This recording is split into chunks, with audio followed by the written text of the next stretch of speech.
What's up, Green Bay Packers fans? Welcome back, and as always, thank you for joining me. My name's Paul Brettel, I'm the site editor over at Dairyland Express, where we cover the Packers, Brewers, Bucks, and Badgers.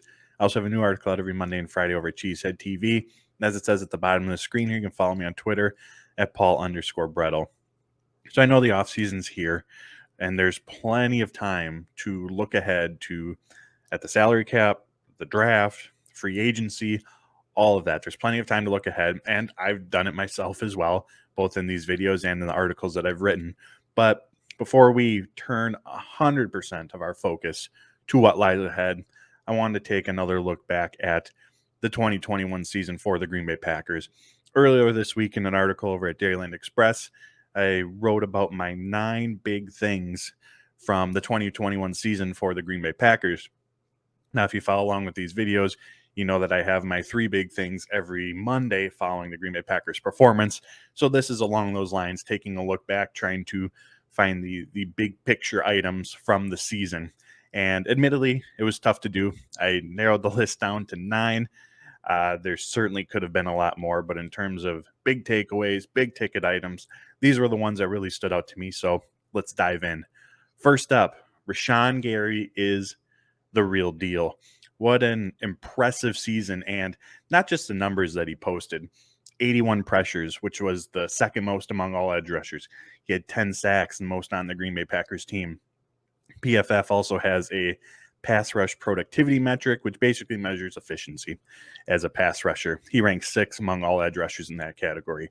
So there's those obvious numbers, but he stepped up when the Green Bay Packers needed him. They were without Zadarius Smith for pretty much the entire season, and Gary filled that role, both production-wise.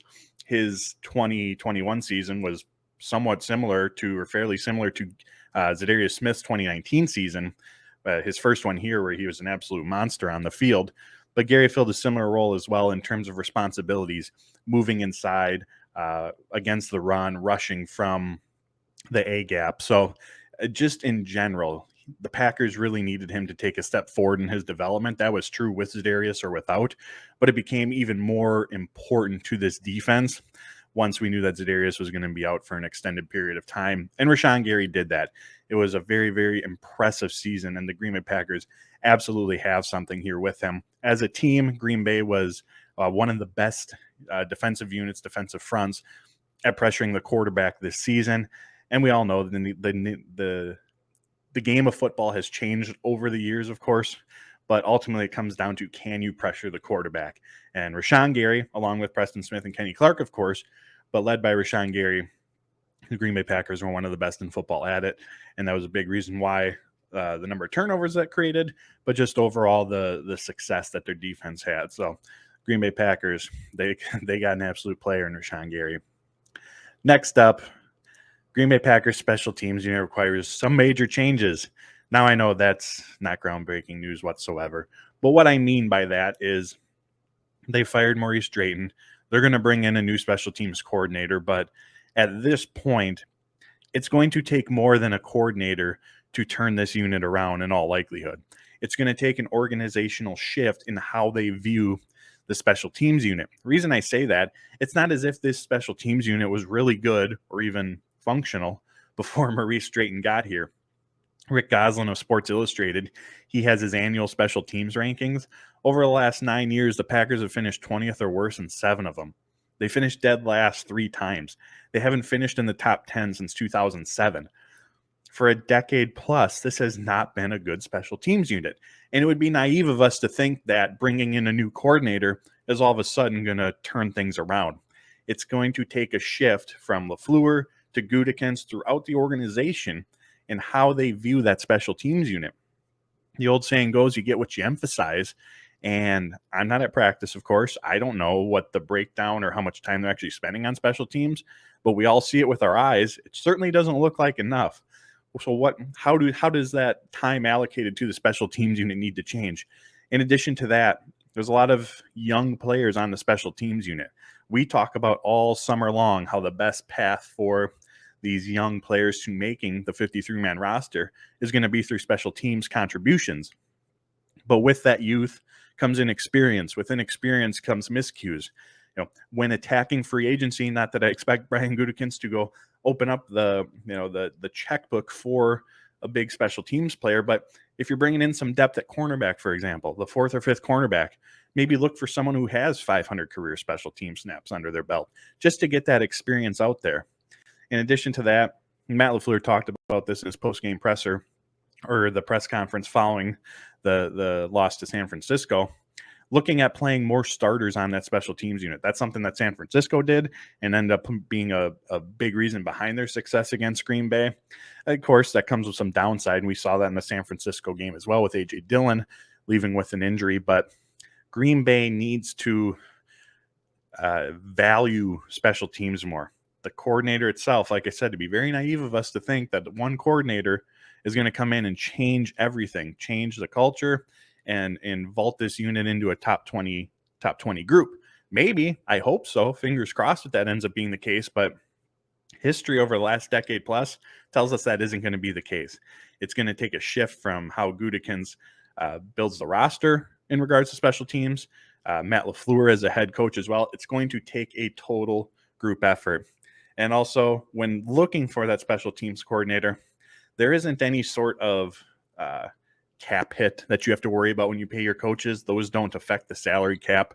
There isn't any sort of limit that the Green Bay Packers can pay. They can pay whatever they want. And they need to, if they really want to turn the unit around and show that it's become of more importance to them, open up the checkbook to go get one of the top special teams coordinators that is available. So next up, speaking of Brian Gutekunst, let's give Brian Gutekunst some credit. All last offseason, Packers management, they were ripped apart for the Aaron Rodgers situation. And I get it. But when we look at the team that he's built, the team that he's put on the field, he absolutely deserves some credit. Some of the key playmakers on this team this past season were Devondre Campbell, who was signed in June, Rasul Douglas, Brian Gutekunst picked off of the Arizona Cardinals practice squad, brought in Whitney Merciless midseason. Unfortunately, he was injured, but prior to that, he was playing some good football in a limited role as a pass rusher. On top of that, we look at other key players. A lot of them are draft picks.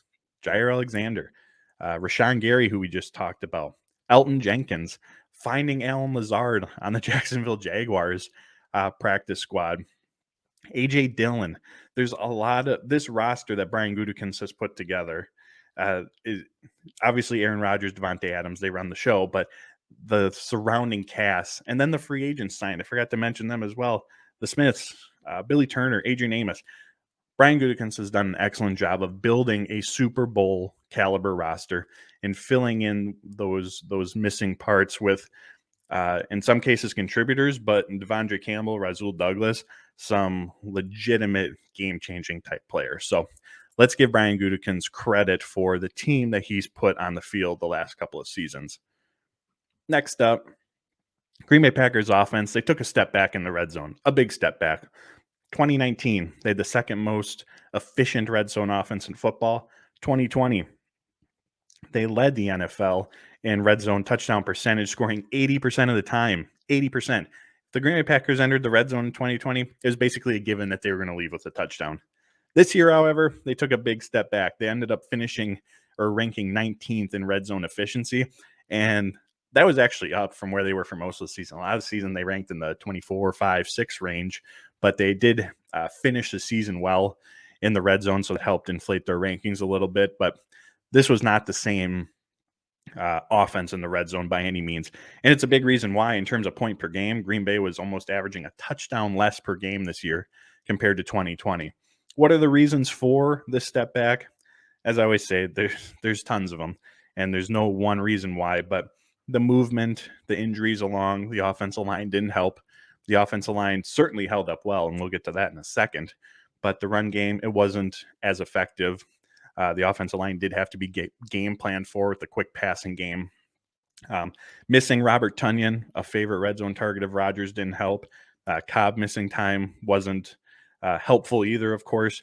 And then about halfway through the season, or a little before, Rodgers mentioned in a press conference that he would like to see Green Bay be more aggressive in the red zone with their play calling. That didn't mean going out pass, but what he meant was more more scheming of players open, pre-snap motion, less of the bland vanilla play calling that they could sometimes get in a funk to in the red zone. So all of that, plus a number of other items, were contributors for it. But when we look at why, as a whole, the Green Bay Packers offense took a step back, they were not anywhere close to as efficient in the red zone as they were in 2020. Next up, I told you it was coming, the offensive line. The offensive line shows off their depth. From Adam Stenavich to Matt LaFleur to Brian Gutekunst to the scouting department, of course, the players, everyone deserves an immense amount of credit for the offensive line depth that has been constructed on this Green Bay Packers team. They had 9 different players play meaningful snaps this season. They rolled out 7 different offensive line combinations. If that happens to a majority of the NFL, of the teams around the NFL, those offensive line units are going to crumble. But that didn't happen for the Green Bay Packers. Now, as I just previously mentioned, they certainly weren't as dominant as they were in 2020. But again, that shouldn't have been the expectation, just given the injuries, movement, the inexperience that was had to be played along that offensive line. But the run game still averaged 4.3 yards per rush. It was certainly still effective enough. Rodgers, with help from the quick passing game, tight end chips, he had, for the most part, the time that he needed in the pocket for this offense to be effective. So from the players, as I mentioned, players, coaches, management, scouting departments, just a terrific job in putting this unit together. And by ESPN's metrics, they absolutely loved the Green Bay Packers offensive line. This unit ranked 5th in pass block efficiency and 4th in run blocking efficiency. So again, just a fantastic job by that group. Next up, the run game, and I'd mentioned this already a little bit as well when talking about the red zone. But the run game did not generate as many explosive plays as they did a season ago. So again, as we look at reasons why the offense took a step back, and overall they did. They weren't as efficient by advanced analytics such as DVOA, and I mentioned they averaged nearly a touchdown less per game this season. One of those reasons was the run game. We didn't see those same number of explosive runs from Aaron Jones and A.J. Dillon. Sharp football measures an explosive run play as a run that of 10 yards or more. In 2020, Green Bay had 53 of them. This year, they had only 36.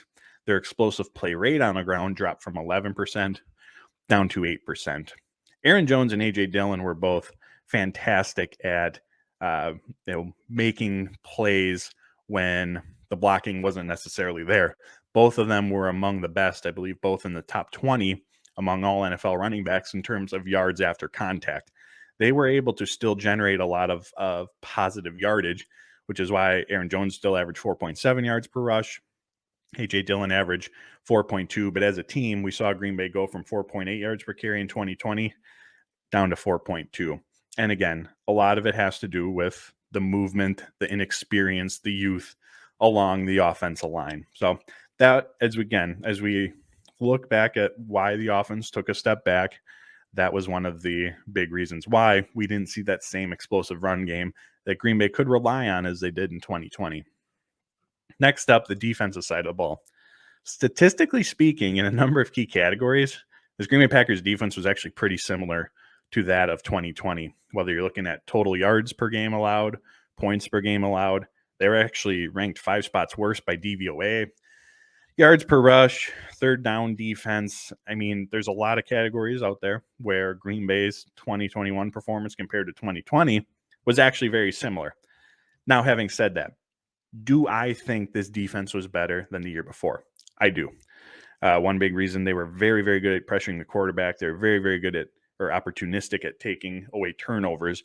But we saw this defense play some of their best football against some of the game's best quarterbacks. There was that 3-game stretch against Kyler Murray, Pat Mahomes, and Russell Wilson where the defense allowed, I think, like 602 total passing yards. They had 4 interceptions to only 1 touchdown allowed. You know, in years past, we've seen this defense get torched by some of the game's best quarterbacks. This year's defense, they played some of their best games. And I know their yards per carry, I believe they allowed 4.8 yards per rush this season, which ranked 30th. So again, certainly not any sort of huge improvement in that area by that specific statistic. But we didn't see opposing teams, other than the Cleveland Browns, dominate and control the game on the ground. That's something we've seen plenty of over the years. And really, that Cleveland game was the only time that happened. In fact, Nick Chubb was the first running back to gain over 100 yards against this Green Bay Packers defense. And that happened all the way in, when was that? Week 15, week 16. So this defense opponents weren't able to control the game and dominate this defense on the ground as they had in the past either. And then, of course, the playoff game against San Francisco. I mean, what an incredible performance by this unit. So I thought it was worth pointing out that statistically speaking, in a number of areas, this defense is actually pretty similar to what it was a year ago. But I do think that this unit has improved, and I'm excited to see what Joe Barry can do with this group in year 2. Next up, Packers can't get out of their own way in the playoffs. 2019 against the San Francisco 49ers. I believe they're down 34-7 at one point. It seemed like they just never showed up for that one. Against Tampa Bay in the NFC Championship game in 2020, got off to a slow start, fell behind. There was the misplay by Kevin King, the Aaron Jones fumble, just a lot of miscues that we didn't see from this team. But as they were able to fight their way back, the defense came up with turnovers, but the Green Bay Packers offense couldn't capitalize on those. And then, of course, this year, the offense and the special teams unit did everything in their power to lose that game for Green Bay. For whatever reason, when the playoffs come around these last couple of years, the mistakes, the miscues are just so much more evident. They pile up on this team, and a lot of them are self-inflicted. That's why I said they can't get out of their own way. As good as they've been in the regular season, we view them differently in the postseason, especially after how this year went. And moving forward, if Rodgers is back, Adams is back, if they're able to try to make another run with this core, once they get to the playoffs, they're going to have to show us at this point. There's no more, at least for me, there's no more, oh, we got the 1 seed, NFC Championship, everything goes through Lambeau Field. There's going to be some hesitation now because over the last couple of years, this team has not shown up in the playoffs when they've needed to. And as I said, a lot of those mistakes are self-inflicted. So something we're gonna have to keep our eyes on moving forward. And it's not something I would have expected saying a few months ago, but that's kind of where we're at this point. They're a regular season team who now has to show us that when the lights are brightest, they can show up and play their best football, because over the last 3 years, they just haven't. Lastly, what can we say? It's another MVP season for Aaron Rodgers. 4,115 passing yards, completed 69% of his passes, which is the second most of his career, behind only his 2020 season. Had a passer rating of 111.9, 37 touchdowns to only 4 interceptions, the fewest in football. And perhaps most impressive was how he closed out the regular season. Over Green Bay's final 7 games, Rodgers completed 72% of his passes, 20 touchdowns, no interceptions, and a passer rating of 124.4. As I mentioned, the offensive line held up well, but a lot of it had to do with having Aaron Rodgers under center. So again, goes without saying, we know this, but it was another very, very impressive season for what we expect to be the 4th time MVP out there. And as well as we're talking about Aaron Rodgers, need to bring up Devontae Adams as well. 123 receptions, 1,553 yards, both new team records. Also found the end zone 11 times, and the connection between him and Rodgers is just absolutely insane. So I know the season ended in a disappointing fashion, but as we're going through each week, and now at this point we're reflecting on each of those weeks, just try to keep that perspective of how impressive Rodgers and Devontae Adams were, because what those two are doing is incredibly special. So there you have it. Those are my 9 big things from the Green Bay Packers season. I imagine I missed several other big ones. Like I said, did my best to try to keep the list somewhat short and focus in on my big ticket items. As always, I appreciate you tuning in. You can find this article and the rest of my work at Dairyland Express, as well as Cheesehead TV. Please like the video, hit subscribe. I do greatly appreciate it. And until next time, friends, take care, stay safe, and as always, go Pack, go.